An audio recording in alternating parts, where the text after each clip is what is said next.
Hello everyone, आज आपण बनवणार आहोत जत्रेमध्ये मिळणारे लाल शेव या गोड शेव।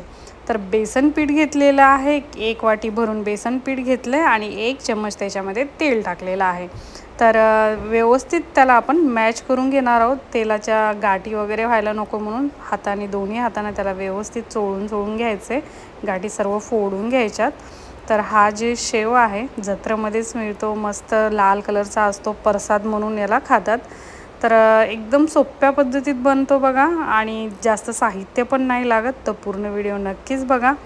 तर बेसन पीठला जास्त पाणी नाही लागत, तर थोडं पाणी टाकायचं आहे आणि घट्टसर असं पीठ मळून घ्यायचं आहे। जसं आपण गव्हाचं पीठ पोळीसाठी मळतो त्याच्यापेक्षा असं कडक पीठ झालं पाहिजे, कारण याचा आपल्याला शेव बनवायचे। चिकट वगैरे झालं तर त्या हाताला चिटकून बसतं, त्यासाठी घट्टसर असं पीठ मळून घ्यायचं। तर बघू शकता तुम्ही, जास्त पाणी घेत नाही आणि पीठ हाताला चिटकतं।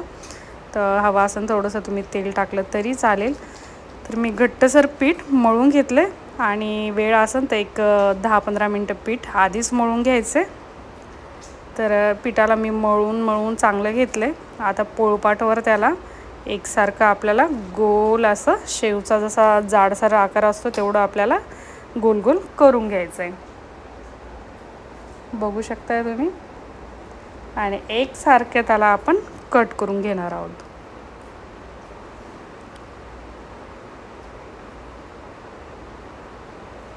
तर सुरीने कट करून घेऊया।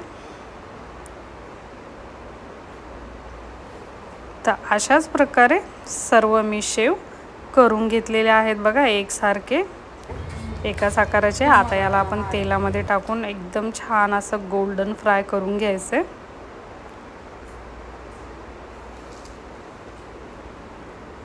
सुरुवातीला तेल एकदम कडकडीत चांगलं गरम करायचं आणि नंतर मीडियम आचवर व्यवस्थित त्याला हलकंसं गोल्डन होईन इतकं आपल्याला फ्राय करून घ्यायचं। बघू शकताय तुम्ही, कलर त्याचा चेंज झालाय, एकदम असं खुसखुशीत झाले पाहिजे शेव। तर अशाच प्रकारे सर्व शेव मी तळून घेतलेले आहेत बघा।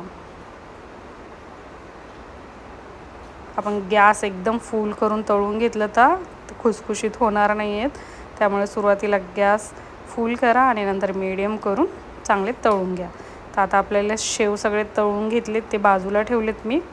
आता 1 वाटी गूळ घेतलेला आहे, 1 वाटी बेसन घेतलं होतं तसंच 1 वाटी गूळ घेतलाय आणि त्यामध्ये एखादा 2 चम्मच आपण पाणी टाकून गुळाचा घट्टसर पाक करून घेणार आहोत।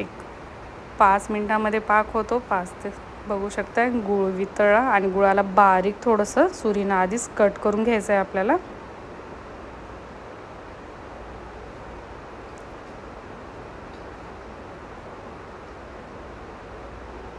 आता थोडासा त्याच्यामध्ये मी कलर टाकलेला आहे, लाल खायचा कलर आहे। आता यामध्ये आपण बनवलेले शेव टाकून घेऊया।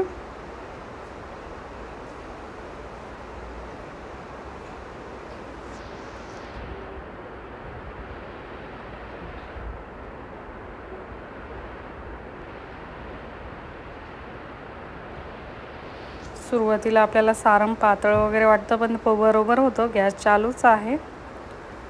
आणि थंड झाल्याच्या नंतर एकदम घट्टसर होतो तो पाक।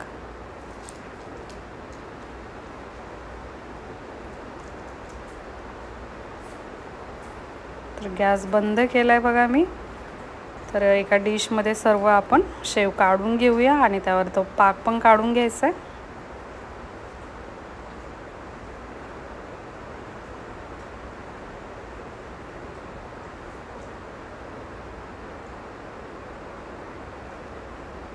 आणि थंड झाल्याच्या नंतर जेव्हा आपण ते एकदम जाम होतं, वेगवेगळं केलं की चिटकत नाही आणि शेव पण तुटत नाही, एकदम व्यवस्थित निघतो बघा, बघू शकताय तुम्ही। तर अशा प्रकारे सर्व शेव मी बनवून घेतलाय, तुम्हाला तोडून दाखवते, एकदम छान झालाय। तर रेसिपी जर आवडली तर लाईक करा, शेअर करा।